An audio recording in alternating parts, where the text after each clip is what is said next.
होता की एकतर या एवढ्या मोठ्या सिच्युएशन मध्ये तुमची ओळख म्हणजे फिटनेस आणि दुसरं तुमचा पेहराव, ते दोन्ही राजकारण्यांना न शोभणारं आणि वेगळं आहे. मला खरं सांगू का, मी आलोय राजकारणात अपघातानंच. मग त्यावेळेस जी माझ्या वडिलांबरोबर काम करणारी लोक होती ती मला कायम म्हणायची की दादा ती पांढरे शर्ट घालावं लागते. मग ते आम्ही स्टारचे कपडे घालायचे, पांढरा सदरा आणि पांढरी पॅन्ट. ती स्टारच्या कपड्याची अडचण अशी व्हायची की ते इतके कडक असायचे की मान कापायची त्यानं. आणि मान कापल्याच्या नंतर पुन्हा काय व्हायचं, थोड्या वेळ आता दिवसभर तर मी लग्न अटेंड करत सगळ्यांना फिरत जायचं आम्ही. मग थोड्या वेळात जेव्हा घाम यायचा तेव्हा ते आग पडायला चालू व्हायची. मग मला त्याचा वैताग आला. मग मी त्यांना म्हणलं बाबा मी ही काही गोष्ट तुमची ऐकत नाही, मला जी कपडे घालायची ती घालू दे आपलं.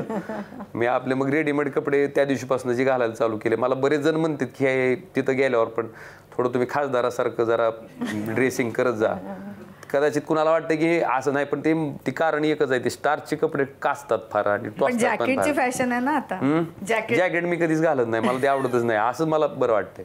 त्याचं एक कारण मात्र मी सांगतो, मी विलासराव देशमुख साहेबांना मुख्यमंत्री म्हणून काम करताना बघितलंय. मी गोपीनाथजी मुंडे साहेबांना बघितलंय, बाळासाहेबांना बघितलंय. कसं असतंय किंवा मंत्री कोण एखादा काम करता असताना, मी ज्यावेळेस आमदार नव्हतो, खासदार नव्हतो, माझं काम त्यांच्याकडे पडायचं, मग त्यांची भीती मला उगीच असायची. मी की ह्यांना बोलू कसं, मी ह्यांना सांगू कसं. पण ती भीती मला मुंडे साहेब असतील, विलासराव साहेब असतील, बाळासाहेब असतील, ह्यांच्याकडे जाताना मला वाटायची नाही.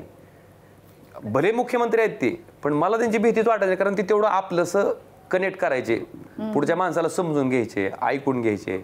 त्याच्यानंतर पवार साहेबांचं मी आता कारण आधी पवार साहेबांचं आमचं थोडं ते पद्मसिंह पाटील त्याच्या गोष्टीमुळे नव्हतं, पण मी पवार साहेबांना बी आत्ता अनुभवलं, मी बघितलं ते. मग मी विचार केला की अरे मी आमदार झालो, मी खासदार झालो, मग माझी पण भीती सामान्य माणसाला असणार आहे की बाबा ह्यांना सांगावं कसं, ह्यांना बोलावं कसं. तर ती संपवायची असेल तर मी सुद्धा तुमच्यापैकी एक आहे, मी तुमच्यासारखाच आहे, मला पण तुमच्यासारखंच मन आहे, मला पण तुमच्यासारखी भूक लागते, मला पण तुमच्यासारखा राग येते, मला पण तुमच्यासारखा आनंद होतो. असं मी ज्यावेळेस त्यांच्या, आणि मी बऱ्याचदा काय होतंय, दिवसभर फोन उचलून माणूस एक्झॉस्ट होते. मी चिडत नाही असं नाही, माझी राग होते, पण आता मला समजून घेते ती. मला म्हणते दादा बहुतेक लय फोन झालेत का की तुमचे, आता मी उद्या बोलतो तुम्हाला.